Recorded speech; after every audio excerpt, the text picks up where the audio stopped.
I'm not gonna lie, I was thinking about holding off on this review until the movie came out. But I really wanted to read this.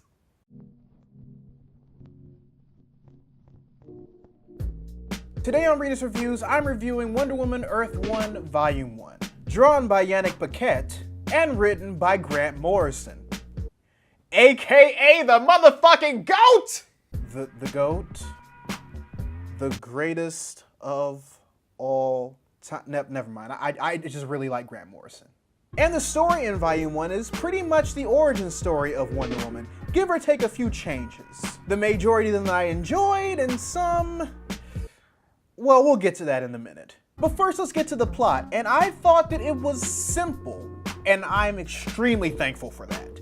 There weren't any big fights, there wasn't any huge conflict. It pretty much stayed concentrated on Diana and the characters around her, a very coming-of-age story, if you will. And whatever conflict that is introduced is minimalized to focus on actual character development, along with building interest in Diana herself, the Amazons, and the side characters she gets introduced to in Man's World that actually build out her pantheon.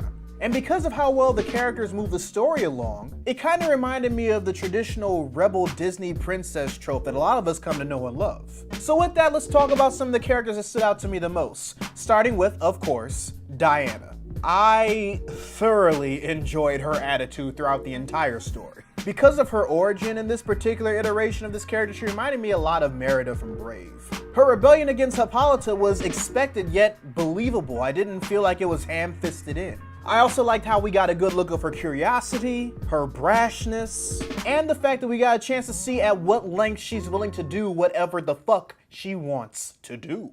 Steve Trevor's alterations worked for this story. I thought they helped him stand out a bit better than his main counterpart. Though because of this, and because this is a Diana-centered story, I don't think there was enough of him in here to make him not boring. But it's because of that it's clear that he serves a specific purpose in this story, specifically for Diana's sake, and I was kind of fine with that. If there's a Volume 2, I hope he plays a bigger role in it. Beth Candy. I fucking love her. I love her spunk, I love her energy, I love how she herself is a living, breathing, proper representative of equality. She definitely makes up for the blandness of Steve Trevor before his alterations served their purpose in the third act. If anything, I just wish there was more of her the moment that Diana reached Man's World. More of the prose in this graphic novel is just, it's just Grant Morrison's writing.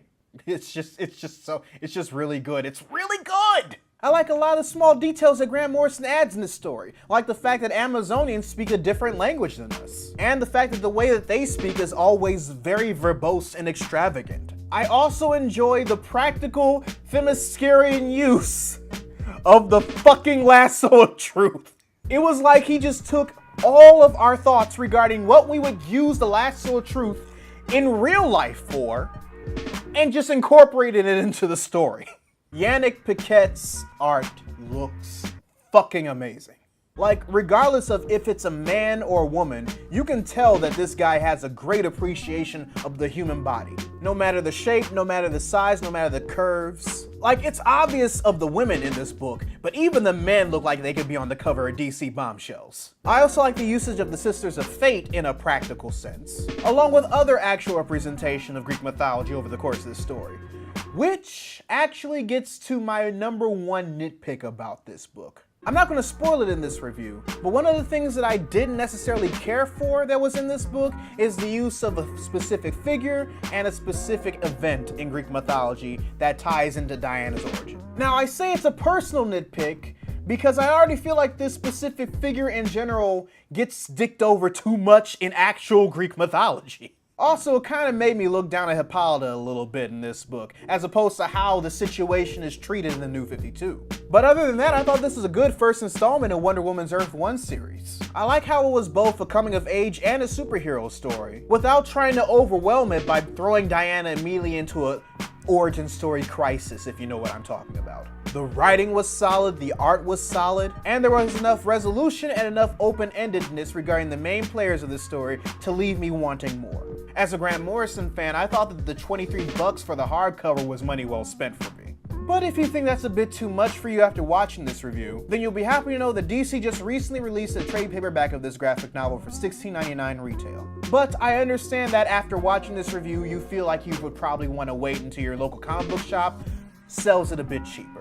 So with that, readers, your homework assignment for the day. Write in the comments section below what you thought of Wonder Woman Earth 1 Volume 1 if you've read it. Or if you want to hear me talk more about the Earth 1 line of graphic novels, write in the comments section below which one you want me to review next. Also, be sure to subscribe to the channel and turn on notifications, because I post new videos every Monday, Wednesday, and every other Friday. But until then, this is Readus 101. Class dismissed.